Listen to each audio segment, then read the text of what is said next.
Saya memberikan satu gambar, nanti kita lihat lebih dulu ya, satu gambar lingkaran cat yang mungkin bisa meringkas pandangan kita supaya kita bisa menangkap dengan mudah ya. Ke-10 ya. Ke-6 sorry. Yang ke-6, cat yang ke-6. Ada gambar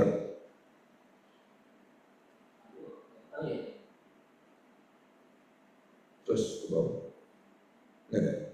Nah, ya kita akan melihat ini. Jadi waktu kita mengetahui tentang kerajaan Allah itu menunjukkan kepada pemerintahan.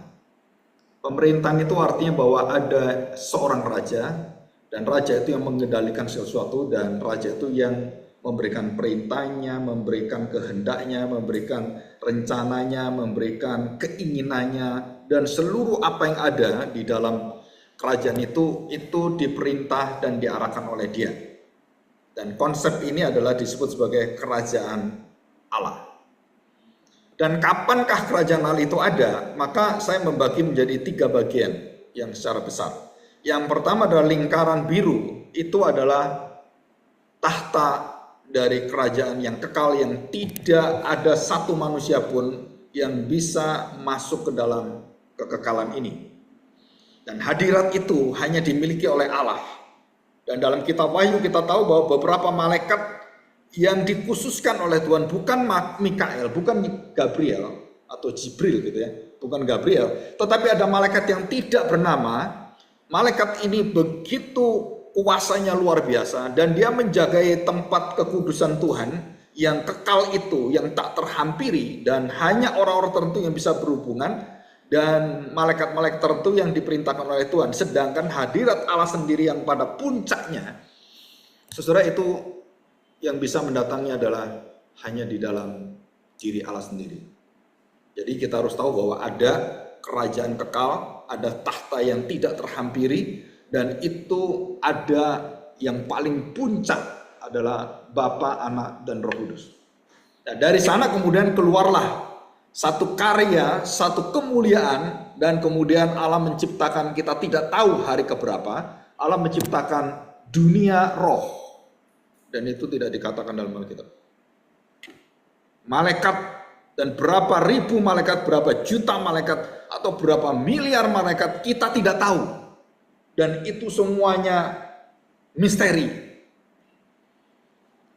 Dan semua malaikat ini dikendalikan oleh Tuhan. Dan sepertiga malaikat itu jatuh dalam dosa, dipimpin oleh Lucifer. Ingin mendirikan, tanda petik, kerajaan, pemerintahan yang tidak mau diperintah oleh Tuhan. Dan dia kemudian melawan Tuhan dan diempaskan oleh Tuhan. Dan Tuhan menyediakan yaitu dunia atau yang belum berbentuk, bumi yang berbentuk. Dan Tuhan lemparkan mereka. Jadi Lucifer, naga tua itu dilemparkan, dan dengan konco-konconya itu dilempar ke bumi yang belum berbentuk dan kosong dan kacau itu. Dan itulah tempat mereka. Jadi di mana kita tinggal ini, bumi ini adalah tempat pembuangan dari si ular tua, iblis Lucifer, dan teman-temannya. Dan dikatakan oleh Tuhan sendiri bahwa iblis itu adalah penghulu dunia kita. Sore ini cerita yang tidak ada penjelasan yang detail dalam Alkitab dunia jatuh ini, dan kita hanya diberikan sedikit sekali, dan kita hanya terima yang kita harus terima. Jadi kita nggak boleh lebih dari itu, dan kita tidak boleh mencari-cari hal itu, karena itu betul-betul dunia di luar kita, di luar pemikiran kita. Ya, ada yang mulai mengatakan sekarang ada realita yang kelima, masuk ke realita setelah plasma, masuk dalam dunia yang roh ini, metafisik, bukan metafisik lagi ya, tapi itu spiritual, dan itu sampai sekarang belum terjangkau. Ya. Dan orang bertanya tentang makhluk angkasa luar yang asing, UFO, itu dari mana asalnya? Saudara, sampai hari ini ada beberapa penemuan dan bukti-bukti bahwa ada UFO. Ya, kita tidak percaya adanya UFO. Ya, Alkitab tidak memberikan, selain manusia tidak ada yang diciptakan lagi yang lebih pintar daripada manusia, dan semuanya adalah di bawah manusia. Binatang, tumbuh-tumbuhan itu di bawah manusia. Dan tidak ada manusia lain yang di Mars gitu kan. Dan China habis ini mengatakan di Mars ada laut dan mereka melihat titik-titik laut seperti itu. Saudara, kita percaya bahwa itu adalah semuanya kebodohan yang paling bodoh dari penemuan teknologi manusia. Alkitab menyatakan hanya di bumi inilah kehidupan dan tidak ada tempat lain, termasuk mau pindah ke Mars yang dipimpin oleh Elon Musk. Dan saya pikir itu semua adalah cita-cita yang tidak mungkin akan terjadi. Ya, jadi saking pinternya manusia, yang di tempat yang bagus seperti ini aja ada makan ada minum, ngapain ke Mars yang nggak ada makan nggak ada minum mau ke sana, terus mendirikan kehidupan di sana. Saudara, itu satu kebodohan. Orang yang pinter itu akhirnya geblek, saudara. Ya.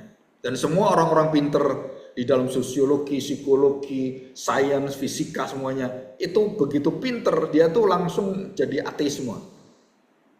Kenapa? Karena dia merasa udah tidak bisa dikendalikan Tuhan, dia mengendalikan Tuhan. Dan itulah Tuhan marah dan akhirnya bumi dan seluruh manusia dihentikan oleh Tuhan dan harus dihakimi oleh Tuhan. Kalau dibiarkan terus, saudara, itu kerusakan yang lebih parah dan mungkin akan sedikit lagi manusia yang bisa datang pada Tuhan. Ya, ini adalah satu keyakinan kita. Nah, saudara perhatikan. Jadi lingkaran yang biru adalah lingkaran kekekalan yang menguasai seluruh jagat yang nampak dan tidak nampak. Dan seringkali dalam Alkitab Tuhan Yesus dikatakan ada pemerintahan, dan mulai daripada kitab Kolose pasal 1, di situ ada pemerintah-pemerintah, penguasa-penguasa. Efesus juga sama, dan khususnya yang paling puncak adalah kitab Wahyu. Realita yang kita lihat dan realita yang tidak terlihat, dunia fisik dan dunia roh. Jadi ada kerajaan dunia secara kasat mata dan dipimpin oleh presiden-presiden, penguasa, raja, dan banyak semua seperti itu. Saudara, itu dunia yang kelihatan, kerajaan-kerajaan di dalam the realm of kingdom. Kerajaan yang jelas kelihatan semuanya. Saudara, ini semua kerajaan yang terlihat. Dan kerajaan terlihat itu ada kerajaan yang mengandalkan semua yang terlihat. Pemerintahan, kekuatan, tentara, ekonomi. Nah, itu kerajaan-kerajaan secara realita dunia. Dan Tuhan Yesus mengatakan kerajaan Allah bukan kerajaan yang seperti itu. Nah, itu kita pegang. Kerajaan Allah bukan terdiri dari makanan, minuman. Dalam Roma yang pasal 10, ya kita lihat, ini pernah, pasal 14 ayat 17, ya ini yang pernah kita bicarakan. Kalau 10 itu tentang iman mendengarkan dari firman Tuhan. Jadi saudara, seluruh konsep kita, kerajaan Allah, dan termasuk juga saudara, semua dalam kerajaan Allah itu pengajarannya, pelayanannya, rajanya, semua bukan tentang materi, fisik, makanan, dan minuman. Jadi kalau saya melayani, saudara, saya tidak melayani berdasarkan apa? Berdasarkan apa yang saya lihat kelakuan saya. Bukan. Yang dilihat Tuhan bukan tingkah lakumu. Yang dilihat Tuhan adalah jiwa dan rohmu yang terdalam. Dan itu kerajaan Allah. Saudara, saya berkali-kali melihat pembahasan kerajaan Allah dan mungkin sudah ratusan pembahasan di buku-buku, di internet, di YouTube dan semuanya. Saudara, jarang sekali orang yang begitu jelas tegas tahu betul tentang perbedaan itu. Dan orang-orang yang tahu itu adalah orang yang belajar firman Tuhan dengan sungguh-sungguh, baru dia tahu perbedaan dan pemisahan kerajaan Allah dengan kerajaan dunia. Apa itu? Dan Tuhan Yesus sendiri mengatakan ini. Nanti kita akan pelajari. Ya, jadi kita pelajari ini dulu, lingkaran ini.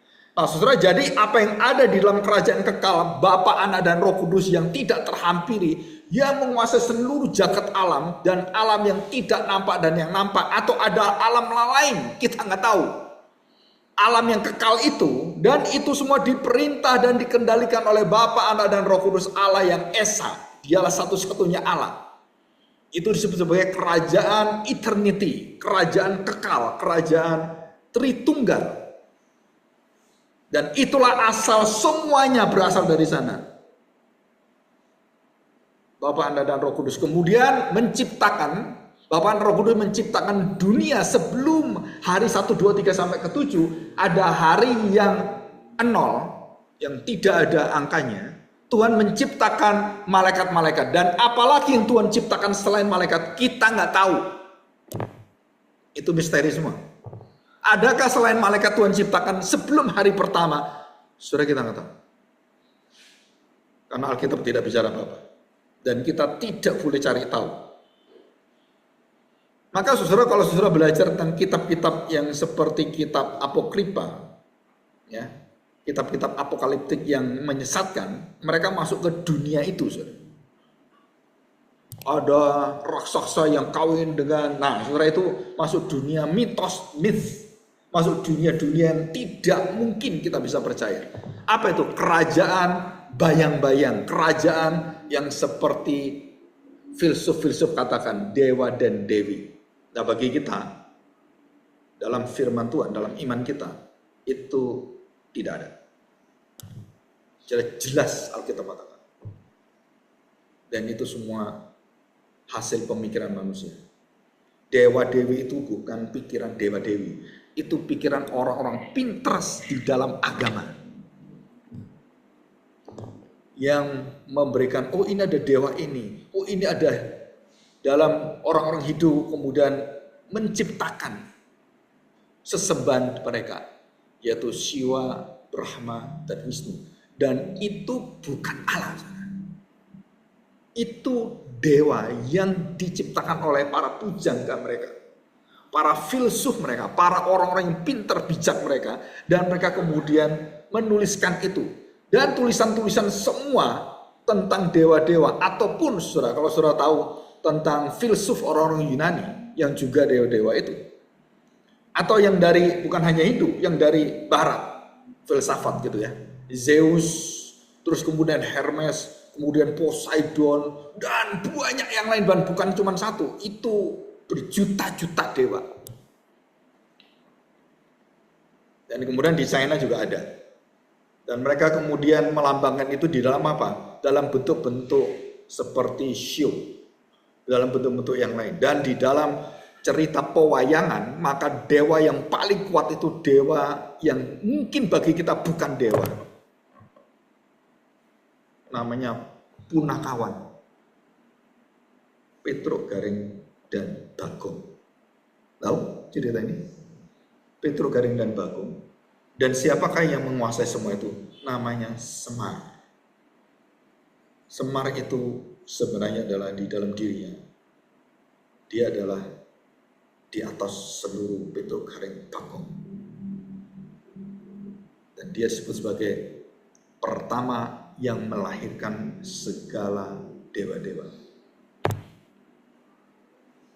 Nah, bagaimana Semar itu kemudian dipautkan dengan Jelahut, betul kan? Yang sama gemuknya, dan dipautkan dengan dewa-dewa yang filsuf di sana. Kok mirip, Pak? Nah, memang begitu.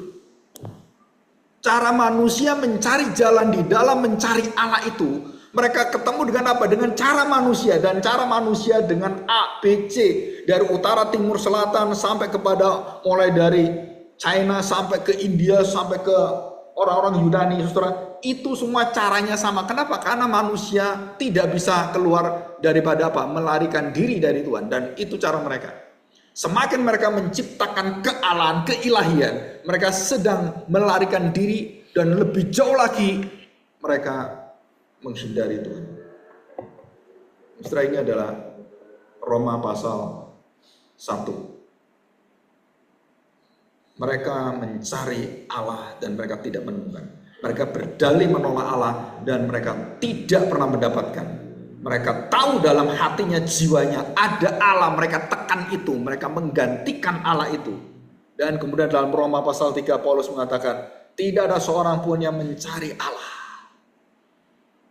Sudah jelas itu Alkitab mengatakan, Tidak ada seorang pun yang mencari Allah. Dan apa yang dibuktikan dalam firman Tuhan?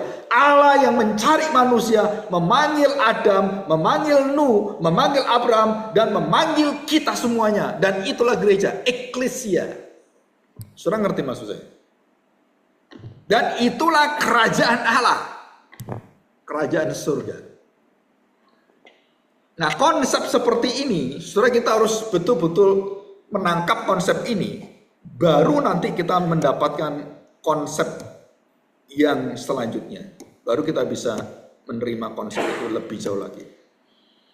Jadi kita sudah nangkep ya, ada kerajaan kekal yang berkuasa bertata sepenuhnya adalah Allah, dan dia mau menciptakan apapun, Bapa, Anak, dan Roh Kudus itu urusan mereka semuanya. Dan saya punya iman keyakinan, mungkin berbeda dengan beberapa hamba Tuhan yang mungkin sudah tidak sampai pengetahuan kesan.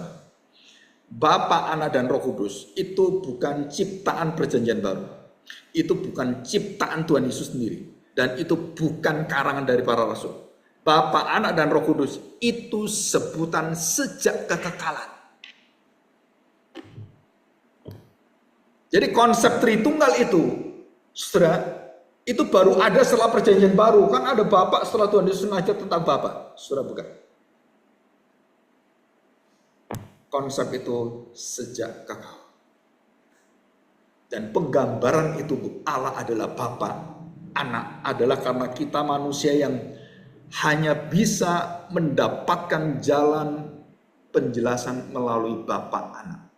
Maka Tuhan menyebut pribadi kedua yang diutus sebagai engkaulah anakku yang kukasih. Itu bukan waktu Yesus dibaptis baru ada anak, bukan, saudara. Itu sejak kekekalan. Maka semua orang mengatakan Yesus itu bukan Allah, dijadikan Allah. Saudara, itu semua orang-orang yang menyangkali tentang kekekalan Bapa, Anak, dan Roh Kudus. Ujungnya adalah mereka tidak percaya Tritunggal. Dan termasuk beberapa hamba-hamba Tuhan yang menjelaskan tentang Tritunggal. Mereka tidak menerima konsep Tritunggal itu yang kekal, dari kekal selamanya. Kalau saya menerima itu sejak kekal. Bukan terjadi setelah Yesus datang. Bukan. Sebelum Yesus lahir, anak Allah itu sudah kekal. Kenapa? Kalau tidak demikian, saudara, berarti kita masuk dalam ajaran yang menambahkan Tuhan. Dan ini bisa menjadi kesesatan. Jadi orang sulit menerima ini. Saya pun sulit menerima. Tapi itu yang diajarkan Tuhan Yesus. Bapa dan aku adalah satu. Apa artinya satu? Ya selama-lamanya ekad. Arti satu itu selama-lamanya di dalam roh, di dalam seluruh keilahian. Aku dan Bapa itu satu. Artinya apa Bapa dan aku satu? Ya bukan hanya pada saat dia dibaptis. Bukan. Sudah dalam kekekalan. Jadi kalau orang tidak percaya tentang kekekalan Allah ini dalam Bapa dan Anak, maka tidak ada jalan keselamatan bagi manusia. Jadi kalau tidak percaya Tritunggal, pendeta siapapun tidak percaya. Saya yakin tidak akan masuk surga.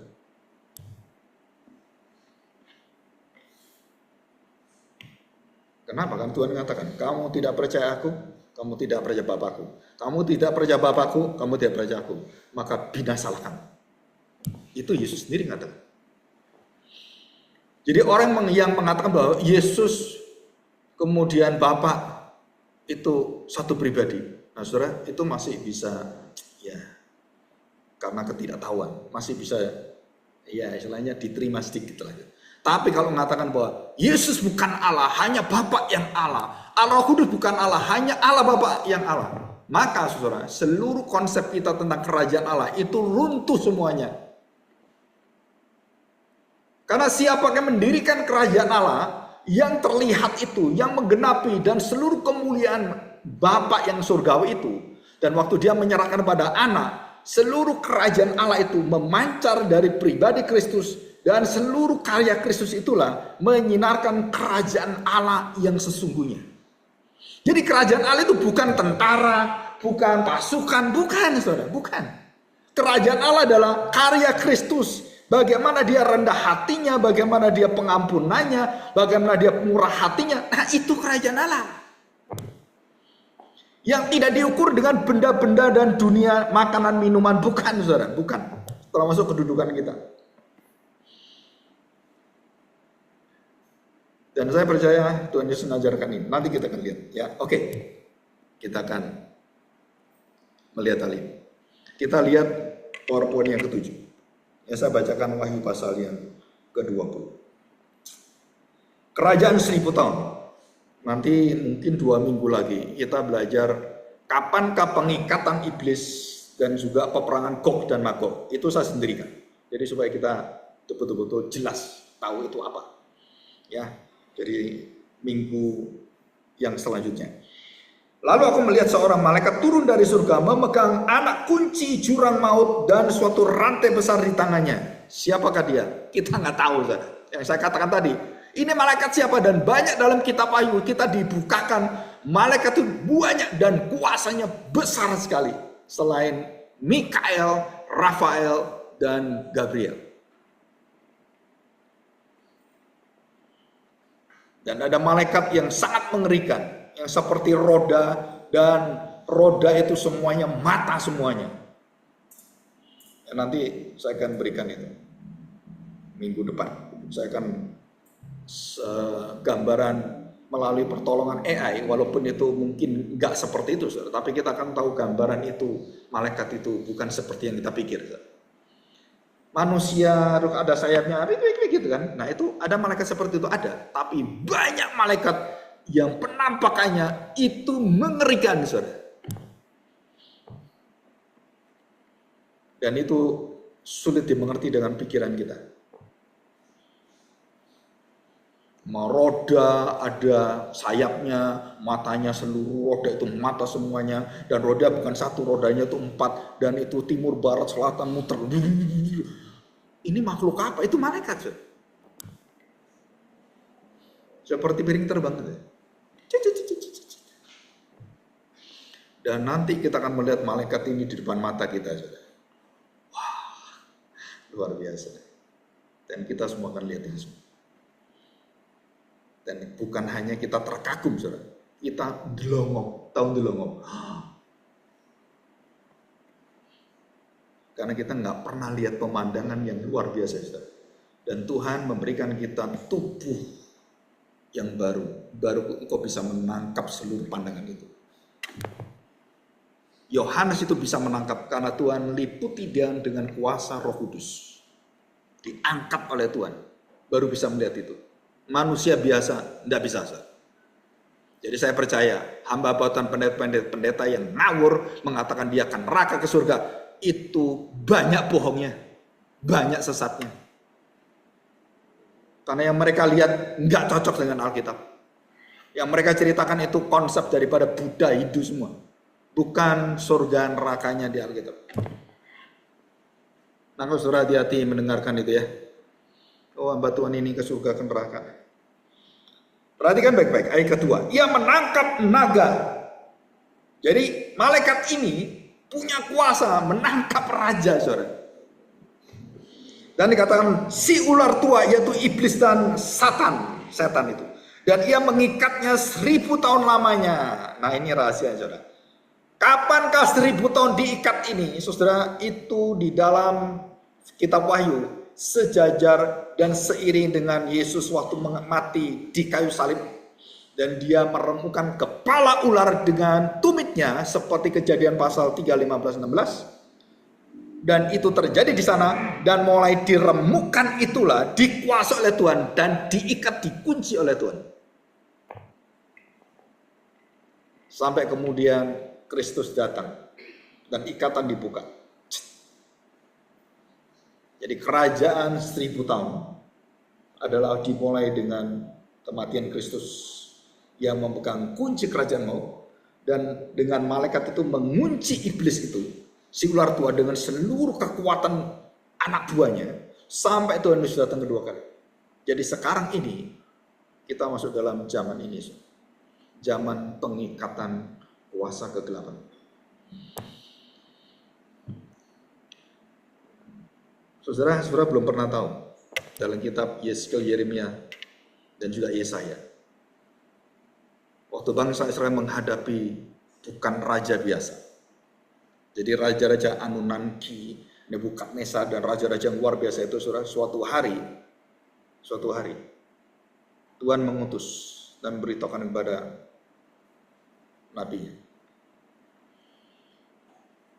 aku akan mengutus malaikat dan kalian tidak mampu menghadapi tentara itu semuanya.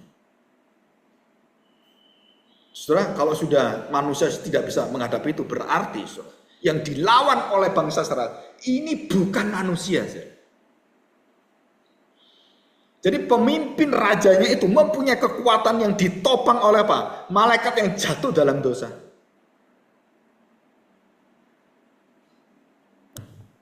Dan itu waktu Tuhan Yesus mati di kayu salib, kekuatan ini dihentikan oleh Tuhan. Dan kalau Yesus mati kayu salib, saudara akan melihat kekuatan ini, dan kita nggak bisa ngalahkan orang-orang yang dikuasai dan diberi kekuatan kegelapan itu.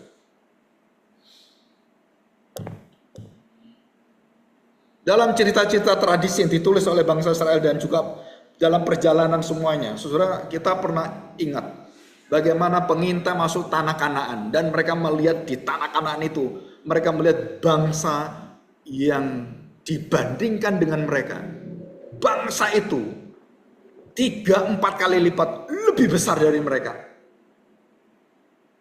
Gedenya itu, kalau kita punya orang Indonesia 1,5 gitu. Nah, saudara, mereka yang melihat raksasa itu bisa lebih daripada 3 meter.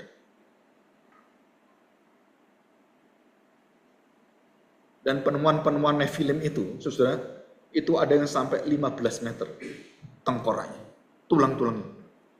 Jadi kalau kita 2 meter, kamu melawan yang 3 meter, udah kaki kita udah kelotekan, saudara. Betul kan? Lalu lebih gede lagi gimana? Dan kalau raksasa, mana mungkin bisa melawan orang seperti ini? Jadi siapa yang bisa melawan orang ini? Saudara, Tuhan mengatakan, nggak mungkin kamu lakukan. Aku mengutus malaikat, dan satu malaikat menghabisi 180.000 semua pasukan tanda petik yang raja kegelapan Asyur dibinasakan. Dan manusia nggak bisa. Jadi sering terjadi peperangan itu antara Musa dengan para nujum, antara Musa dengan seluruh orang-orang di Kanaan dan Yosua semuanya, saudara. Yosua bukan menghadapi manusia saja, saudara. Dia menghadapi dunia malaikat. Kalau manusia masih bisa dilawan, saudara. Tapi kalau malaikat di belakangnya, nggak bisa kamu lawan. Maka Yosua waktu meminta pertolongan berdoa itu, kemudian didatangi oleh bala panglima tentara Allah yang besarnya itu raksasa. Dan itu ditulis dalam Alkitab. Dan sampai Yosua itu menyembah, siapakah ini? Saudara, Tuhan Yesus sendiri yang menampakkan diri dengan kekuatan kuasa yang luar biasa. Kita nggak pernah berpikir, terus kemudian Tuhan Yesus menjadi transformer. Betul kan? Pernah lihat transformer? Jadi Tuhan Yesus itu bisa menampakkan diri dengan kemuliaannya dan kemudian dengan kuasanya. Saudara, dalam bentuk apa? Dengan bentuk bermacam-macam. Ini nggak pernah diajarkan. Tapi ya kalau kita baca perjanjian lama, malaikat Yahweh itu adalah Kristus. Menampakkan diri kepada Abraham. Menampakkan diri kepada Gideon waktu peperangan. Mengapa malaikat itu menampakkan diri? Karena yang dihadapi Gideon bukan manusia biasa. Itu adalah tentara langit. Dan setelah perjanjian baru, saudara, nggak ada itu tentara langit seperti itu. Nggak ada. Tapi mereka mengendalikan kerajaan-kerajaan yang seperti Paulus katakan dalam Efesus pasal 6. Yang kita lawan itu bukan darah daging. Jadi tetap aja, saudara, yang nampak itu dikendalikan dengan yang tidak nampak. Jadi pemimpin kita yang korup, yang bajingan, itu mendalikan siapa? Itu yang mendalikan roh kegelapan di atas. yang mencengkeram seluruh manusia. Tetapi tidak lebih hebat dan dibatasi oleh Tuhan seperti dalam Perjanjian Lama yang luar biasa. Sampai malaikat bisa turun perang dan berkali-kali seperti itu. Jadi kita mengerti ini ya. Jadi perhatikan baik-baik, dari malaikat ini yang bisa mengunci itu berarti diberi kuasa oleh Tuhan. Yang namanya Lucifer itu tertinggi dalam dunia malaikat, dan waktu dia jatuh Tuhan kemudian mengangkat malaikat diberikan kuasa lebih hebat dari Lucifer. Dan Tuhan bisa saudara, Tuhan mengangkat orang lebih dari kamu, oke. Dan mengangkat orang lebih hebat daripada kamu, oke. Namanya Tuhan, saya tidak terbatas kuasa saya. Siapa yang bisa membatasi saya? Jadi saya sedang berbicara tentang keilahian, ketuhanan yang misteri ini. Karena saya bicara gini merinding sendiri saya. Karena ini dunia lain yang kita bicarakan, yang dilihat oleh Yohanes. Ya, oke, kita lanjutkan. Ya, dan ia mengikatnya 1000 tahun lamanya. 3. Lalu melemparkannya ke dalam jurang maut dan menutup jurang maut itu dan mempetrekannya di atasnya. Jadi pembatasan dalam jurang maut. Nah, saudara perhatikan baik-baik. Jurang maut. Jadi kita berpikir, oh udah dia di sana. Dan siapakah di jurang maut yang dikendalikan oleh iblis? Orang-orang yang masuk jurang maut. Bajingan-bajingan, perampok-perampok yang tidak punya perasaan, yang tidak punya yang namanya belas kasihan, yang memperkosa, merampok. Nah, itu orang-orang yang di sana.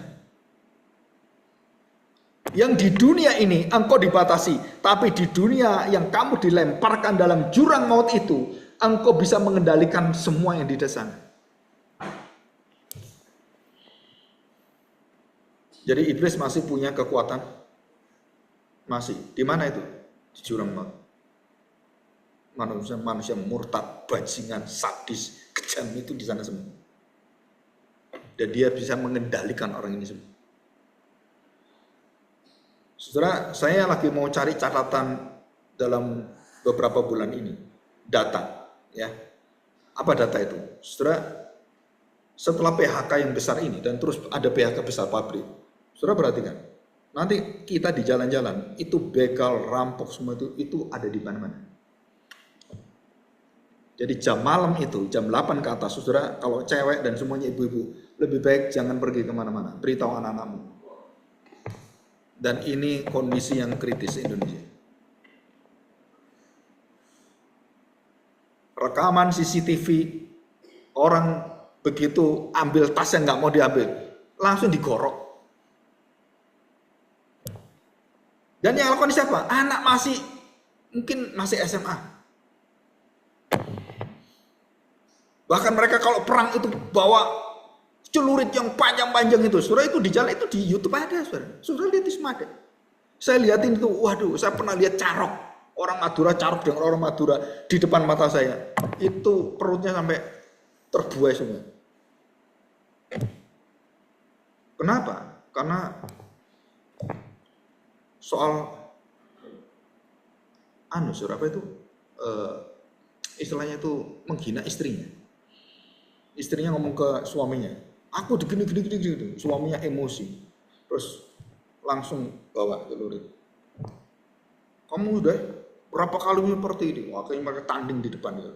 Dan ini bukan sekali, di mana-mana, mulai di situ Bondo, mulai di Pamekasan, di Sumenep, sudah itu sudah biasa mereka. Kita nggak biasa. Ya kalau kena perutnya, kalau kena kepalanya gimana? Ya putus. Maka peristiwa-peristiwa sampit yang dengan zaman dulu, wah saudara, itu ngeri sekali. Ya kepala itu ada di mana-mana, digantung-gantung di mana. Nah, apakah Indonesia nanti ke sana? Saudara, jika pemerintahan tidak mau mendengarkan itu dan pemerintahan dari kegelapan jurang maut, saudara, itu akan dibiarkan. Dan kita sengaja dibuat teror seperti itu. Dan itu sadis dan kejam.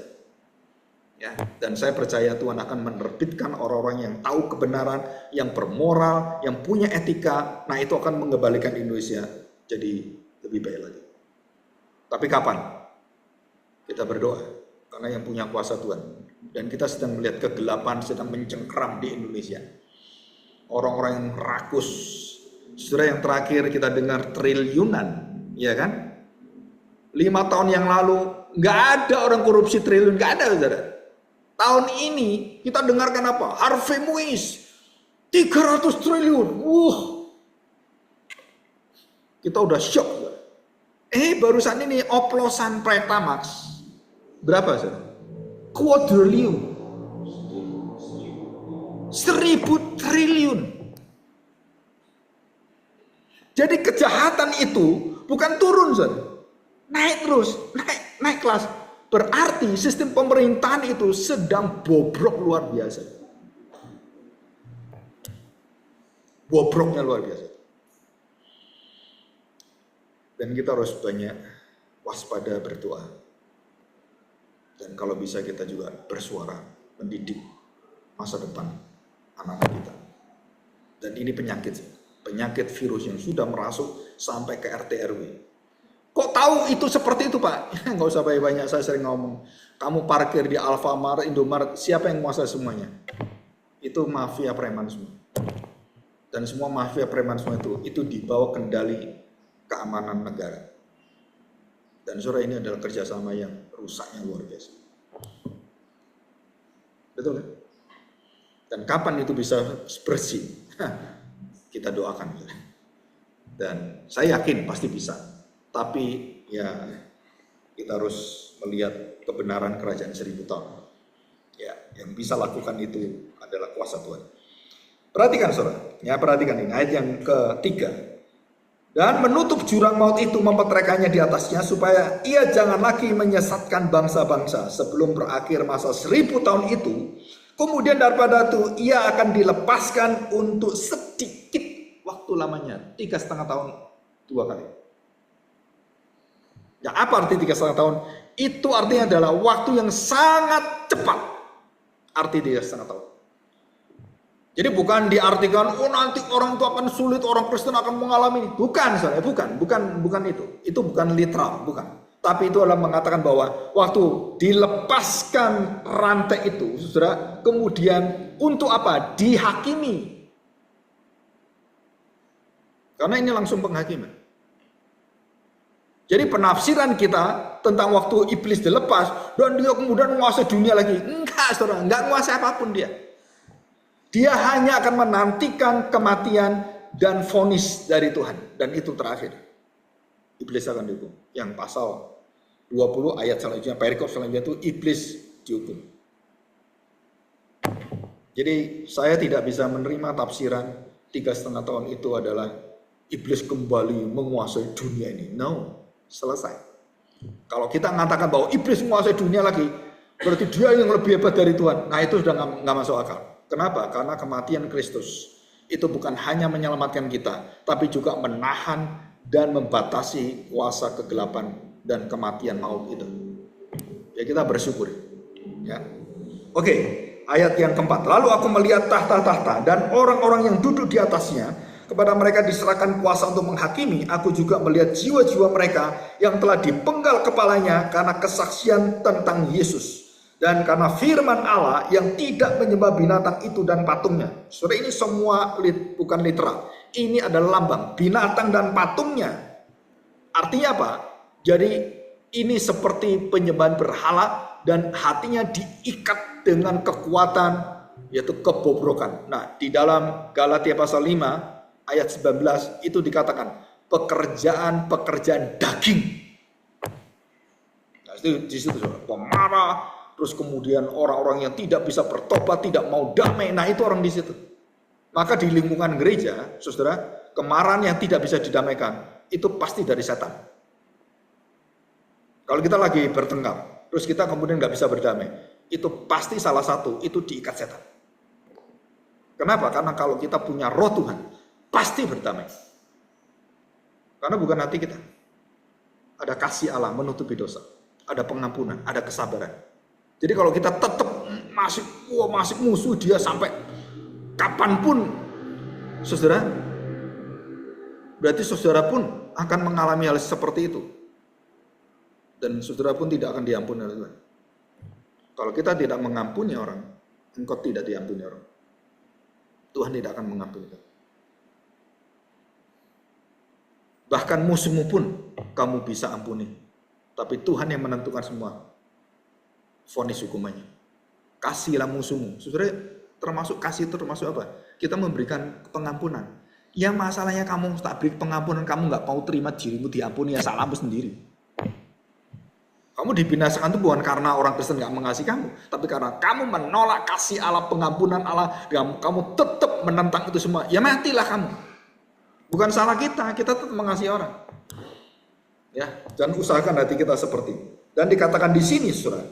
Dan orang-orang itu menerima tanda pada dahinya dan tangan mereka, dan mereka hidup kembali dan memerintah sebagai raja bersama-sama dengan Kristus untuk masa 1000 tahun.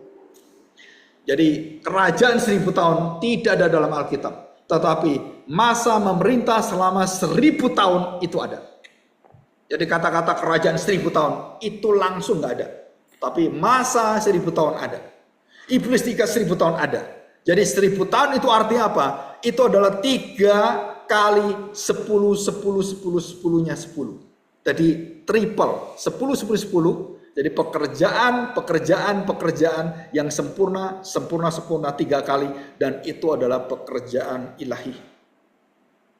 Jadi 1000 tahun itu adalah tangan Allah yang ilahi yang bekerja untuk membatasi semuanya, untuk mengendalikan semuanya. Nah itu 10, 10, 10. Jadi angka 10 itu adalah angka kegenapan dan angka vonis dan angka akhir.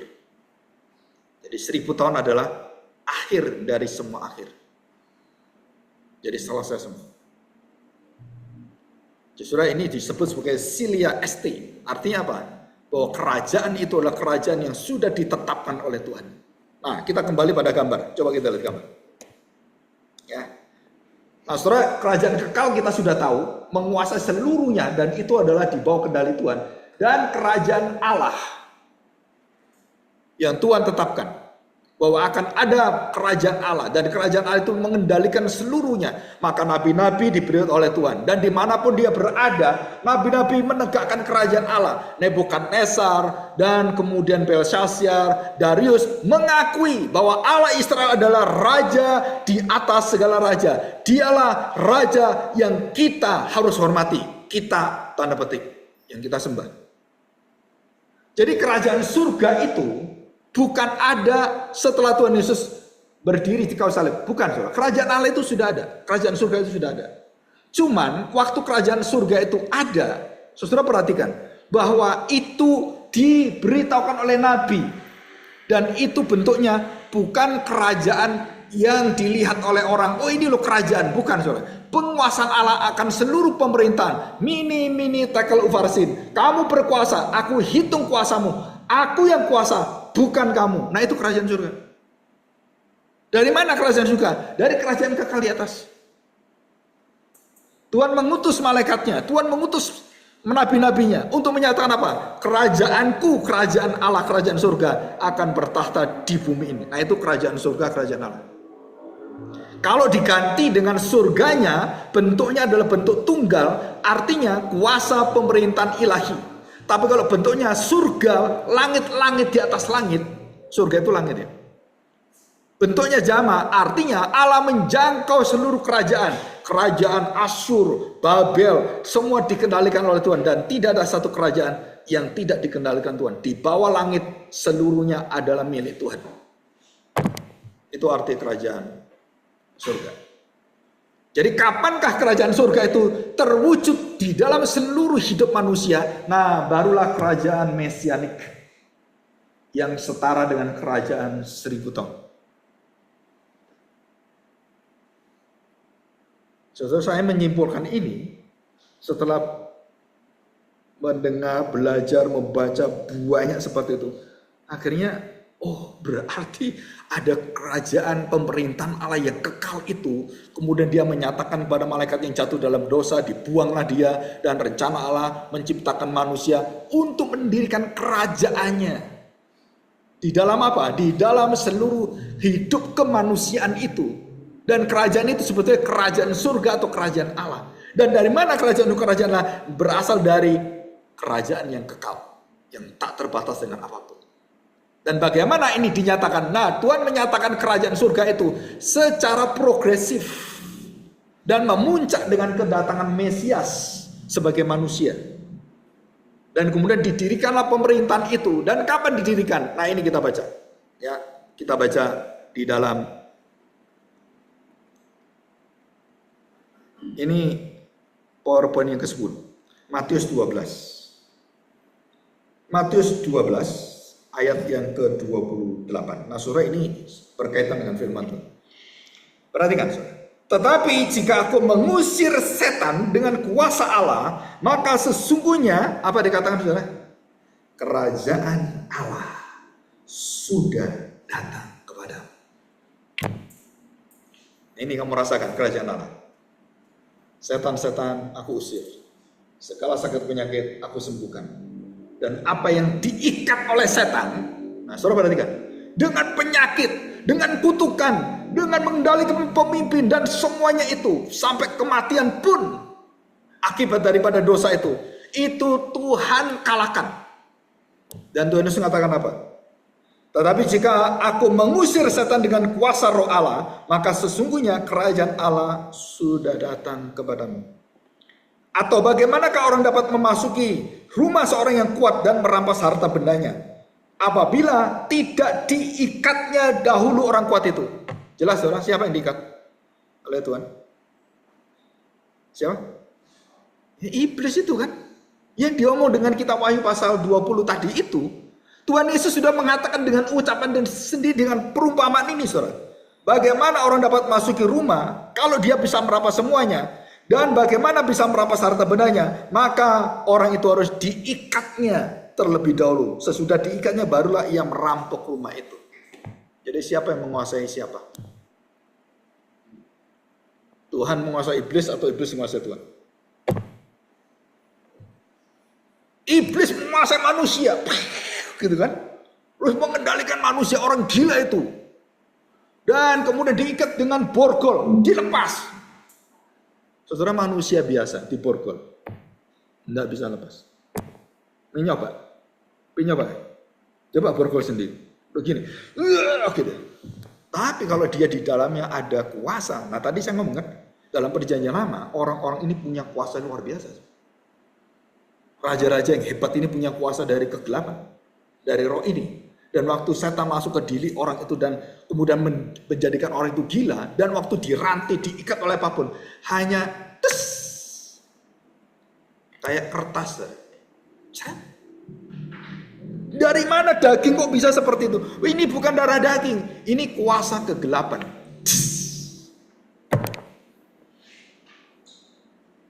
Nah, perhatikan saudara. Kalau sampai iblis bisa masuk seperti ini dan bermanifestasi dalam diri orang dan kemudian yang menunjukkan kuasanya, saudara, siapa yang tidak percaya? Dan jika itu ada seorang pendeta yang kemudian menunjukkan, semua jatuh, semua. Dari mana dia dapat? Dari mana dia dapat kuasanya?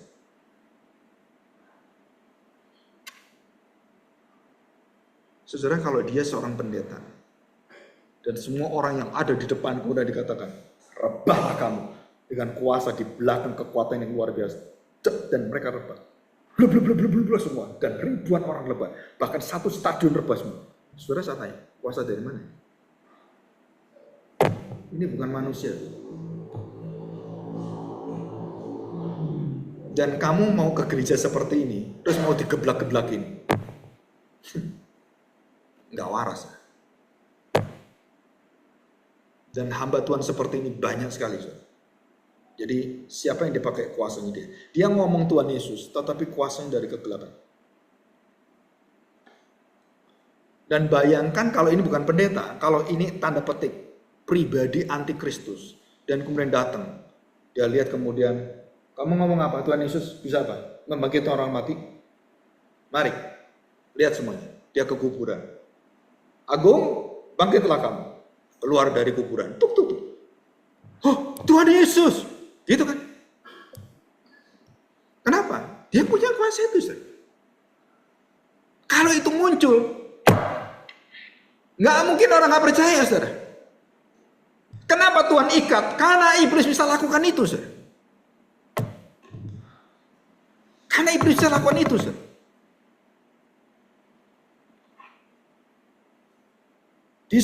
Dia bisa membunuh orang, dia bisa juga membangkitkan orang. Siapa yang ngomong? Tuhan Yesus sendiri. Dan nanti kamu akan lihat dia bisa melakukan mujizat dan semua di depanmu. Dan kalau kamu tidak percaya kepada namaku dan kepada dia, udah habis kamu. Maka apa Tuhan berikan waktu yang singkat, dibuka dan langsung divonis. Karena kalau itu dibiarkan, saudara, habislah semua manusia. Dan kita orang yang berdosa itu mencari hal-hal seperti ini. Kita itu orang yang mencari hal-hal yang spektakuler. Luar biasa. Dan kita betul-betul dipengaruhi dengan pikiran kita ke sana. Sesesat apapun pendetanya, kita nggak peduli. Yang penting, dia luar biasa, dia hebat. Dan itu menjadi apa, saudara? Itu menjadi aliran heretics. Aliran sesat. Aliran sesat itu selalu pikirannya hanya dia pemimpin saya, bukan yang lain. Itu sesat. Kalau kita yang benar hanya Yesus pemimpin saya, bukan orang lain. Nah itu yang benar. Tapi kalau mengatakan, gereja benar dipimpin oleh pendeta ini, nah itu sesat. Kenapa sesat? Karena engkau menjadikan pendeta kebenaran dan itu sesat.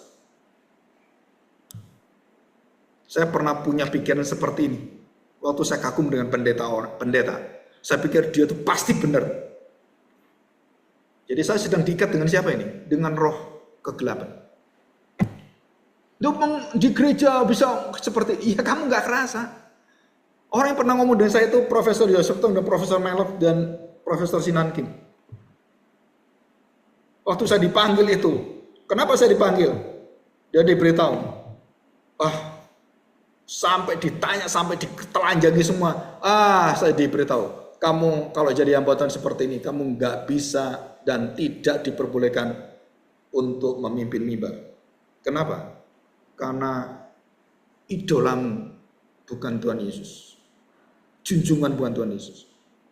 Engkau dipengaruhi dengan John Calvin, dipengaruhi dengan Martin Luther, dipengaruhi dengan semua nama-nama ini. Saudara, itu diambil kekuatan itu. Jadi Tuhan Yesus mengatakan itu akan diambil oleh dia. Nah, kita lihat di dalam Lukas 17. Coba lihat ya. Lukas 17. Ya. Ayat yang ke-20. Kedatangan kerajaan Allah. Atas pertanyaan orang-orang Farisi, apabila kerajaan Allah akan datang. Nah, ini dijebak ya Tuhan Yesus. Yesus menjawab ditanya, kapan kerajaan Allah datang?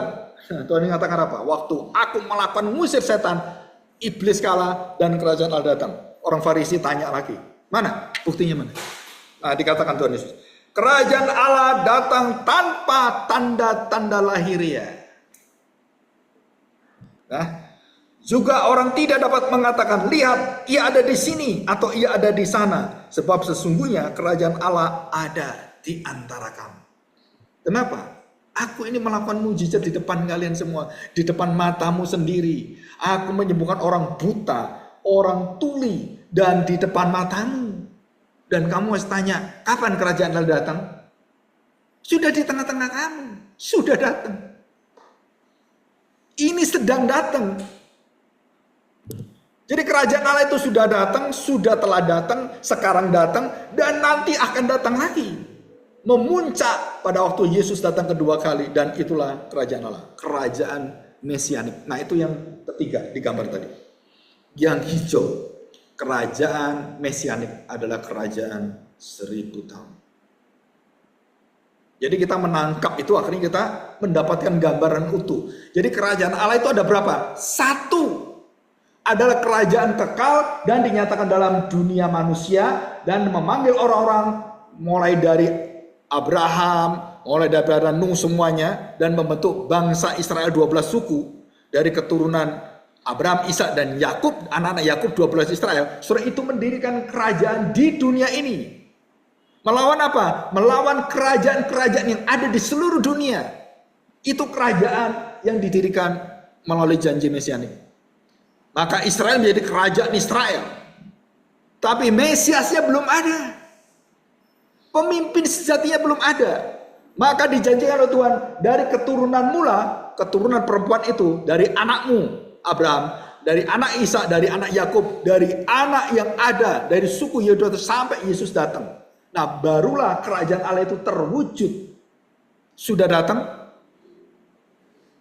Sudah ada bangsanya. Rajanya mana? Belum ada. Tanahnya ada? Ada. Rajanya mana? Belum ada. Maka mengangkatlah Saul diangkat jadi raja. Bukan keinginan Tuhan. Akhirnya Tuhan memilih siapa? Daud. Dan waktu Daud diangkat jadi raja, dia mengatakan, engkaulah rajaku. Loh, kamu tuh siapa? Kamu kan raja? Bukan. Yang raja itu Tuhan. Jadi Daud sedang melihat dia bukan raja. Yang akan menjadi raja adalah keturunan dia dan dialah Mesias itu. Jadi Daud tidak pernah berpikir dialah Mesias. Dan dia menantikan Mesias. Raja menantikan raja. Dan kemudian waktu Yesus datang, seluruh dunia dan seluruh surga, seluruh semesta alam itu mengatakan dan memproklamirkan apa? Dialah raja segala raja. Malaikat di surga terbuka semuanya. Para pemimpin yang mewakili, orang-orang Majus mewakili datang menyembah raja yang masih kecil.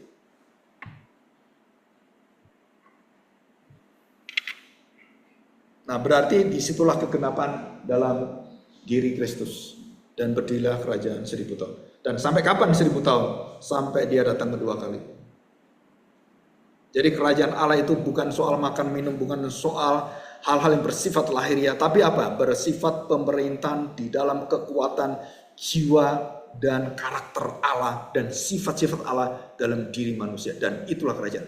Jadi waktu saya berada di negara ini, saya menjadi seorang ahli, menteri ekonomi, menteri keuangan. Waktu saya menjadi menteri keuangan sebagai orang Kristen, saya tidak menegakkan dengan pola-pola duniawi, bukan. Saya menegakkan sifat daripada Kristus. Bagaimana sifat dari Kristus? Mendahulukan orang-orang yang miskin, menegakkan keadilan bagi orang-orang miskin, bagi rakyat Indonesia, dan seluruhnya didisiplin. Tidak boleh ada, ya saudara, semua ada di dalam Alkitab. Kepentingan diri, rendah hati, dan tidak ada memperkaya diri. Nggak ada, saudara. Dan itu muncul semuanya. Dan waktu itu muncul semuanya, apa yang terjadi, saudara? Dan disitulah kita melihat sinar kerajaan Allah itu muncul dalam diri Yusuf. Dan terang benderang sampai raja yang raja dunia ini menyerahkan kepada Yusuf, udahlah, berarti kamu yang harus mengatur negara ini. Kenapa? Karena kamu memiliki hati belas kasihan. Di dalam kelimpahan, dalam kerakusan, Yusuf bisa memonopoli semuanya. No, sir.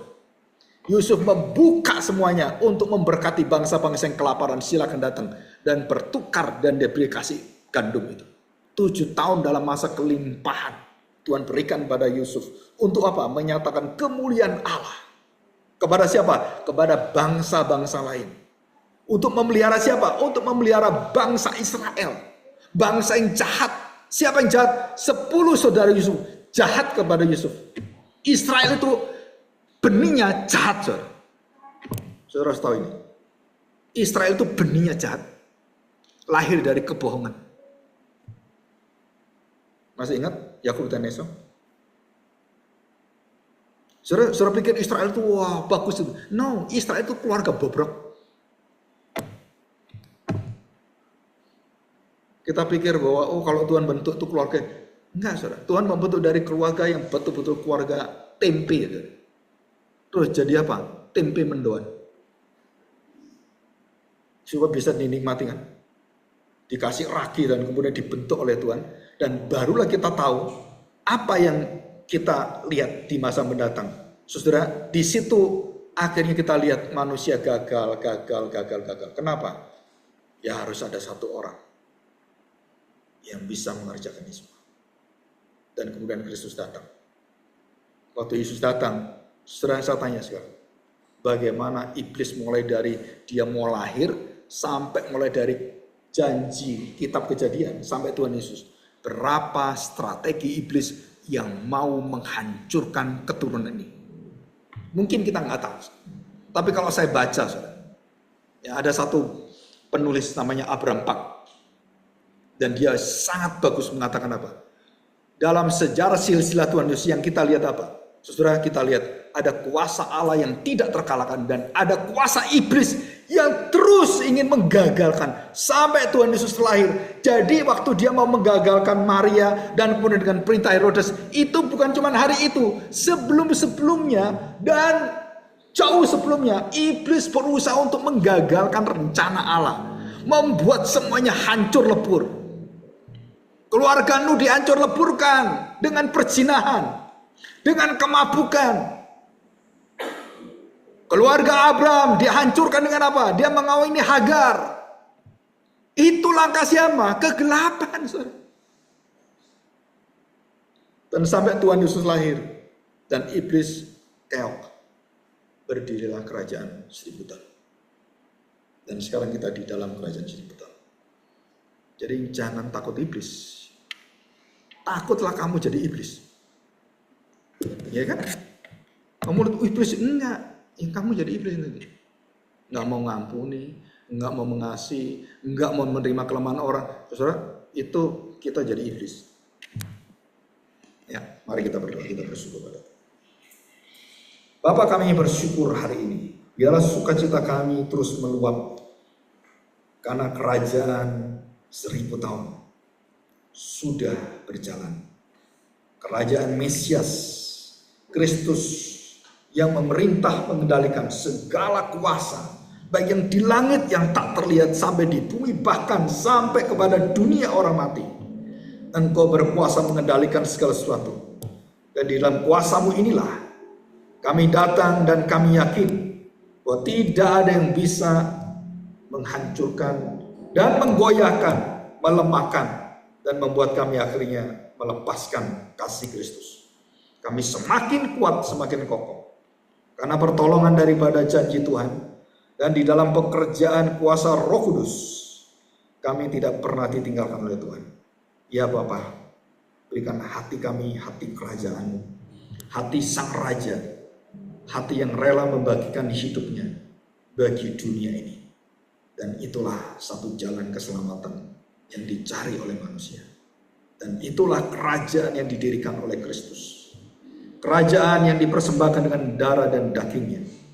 Kerajaan yang dipersembahkan dengan kekuatan kerendahan hati, ketaatan, dan mau mengambil seluruh dosa kami dan menelannya sehingga maut tidak lagi menjadi ketakutan kami. Dan kami menjadi penuh dengan sukacita. Di dalam nama Tuhan Yesus, biarlah semuanya menjadi nyata dan menuntun kami kepada penghakiman setiap pribadi kami. Dan kami sungguh-sungguh siap karena Kristus menjadi pembela kami yang agung. Terima kasih Bapa. Di dalam nama Tuhan Yesus kami serahkan doa kami. Amin. Saya serahkan begitu.